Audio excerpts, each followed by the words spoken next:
Dans l'épisode de Demain nous appartient du mardi 6 septembre, accompagné de Chloé, Ingrid Chauvin, et Alexandre Brasseur, Judith, Alice Varela, raconte à Martin, Franck Monsigny, son agression qui ressemble en tout point à celle d'Elsa. La jeune femme a désormais peur de se retrouver nue sur Internet. CIST Audrey, Charlotte Gaccio, qui l'a retrouvée alors que la fourrière était en train d'embarquer la camionnette. Néanmoins, la serveuse du Spoon n'a rien remarqué de particulier si ce n'est un homme qui portait des Rangers, ce qui l'a étonné au vu de la chaleur.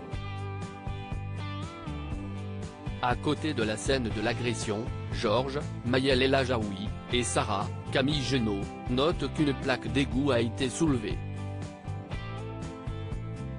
Deux employés de la voirie affectés aux égouts sont donc dans le collimateur de la police qui mène des perquisitions à leur domicile.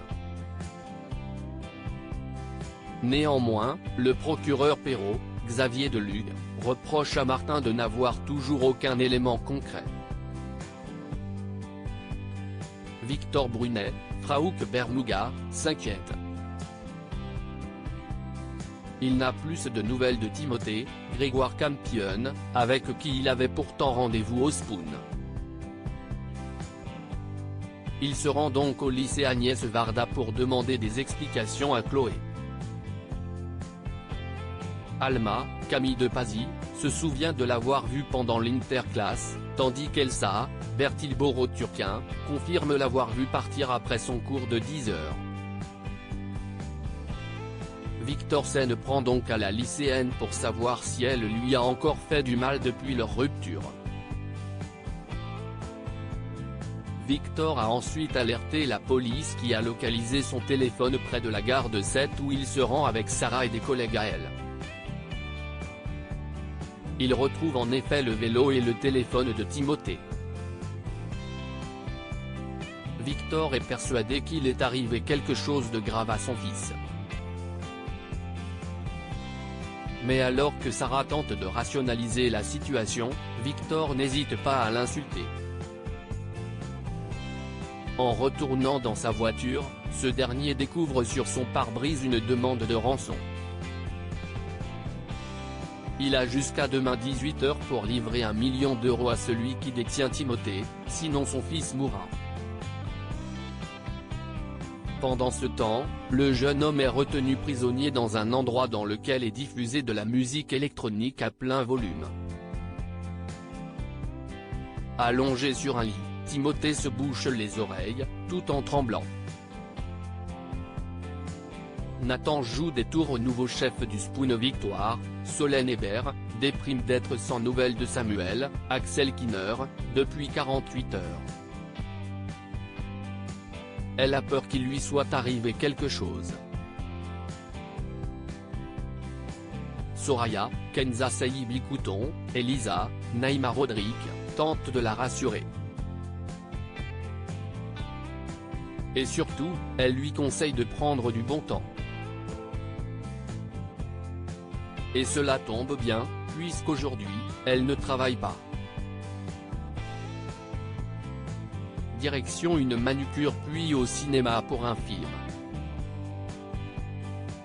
De quoi faire en sorte que Victoire en oublie, presque, son téléphone et Samuel. Jusqu'à ce qu'elle reçoive enfin un coup de fil de son amoureux. Victoire s'est inquiétée pour rien. Samuel va bien. Il faisait un trek et n'avait pas de réseau, CIST pour cela qu'il n'avait pas pu l'appeler plus tôt. Mais Lisa sent que sa cousine est triste et agacée. Et pour cause, Samuel lui a demandé de ne pas attendre de ses nouvelles. Il veut se sentir libre de l'appeler quand il le veut.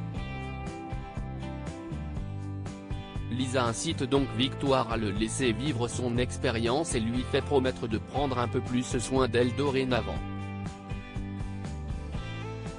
Pour que Mona, Catherine Benguigui, récupère sa place de chef du Spoon, Nathan, AD, est prêt à tout. Il a donc monté un stratagème pour faire croire à Jérôme, Arthur Massot, que Bart, Hector Langevin, est gay et qu'il peut se montrer très insistant et collant avec les hommes. Ce qui est loin de refroidir Jérôme qui est attiré par Bart. Peu après, alors qu'il fait goûter un nouveau plat à Bart, Jérôme se permet d'essuyer avec son doigt le coin de la bouche de son patron sur lequel il y avait un peu de sauce. Il fait ensuite allusion aux effets aphrodisiaques du gingembre qu'il a mis dans son plat.